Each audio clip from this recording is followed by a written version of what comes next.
విష్ణువు యొక్క అవతారములలో ఏకవింశతి అవతారములను ఉన్నాయి. 21 అవతారములు.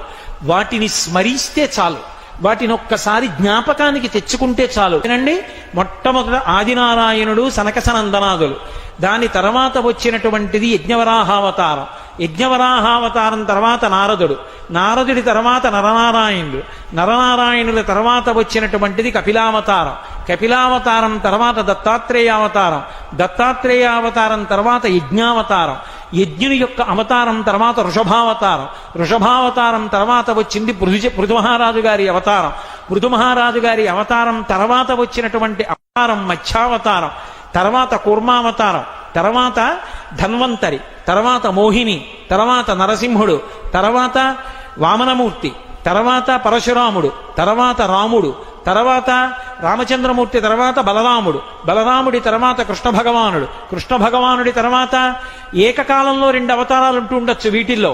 కృష్ణావతారం, కృష్ణావతారం తర్వాత బుద్ధావతారం, బుద్ధావతారం తర్వాత కల్కి అవతారం. మొత్తం 21 అవతారాలు. రాసుకుంటున్న వాళ్ళ సౌలభ్యం కోసం మళ్ళీ ఇంకోసారి చెప్పాను, 21 అవతారాలు.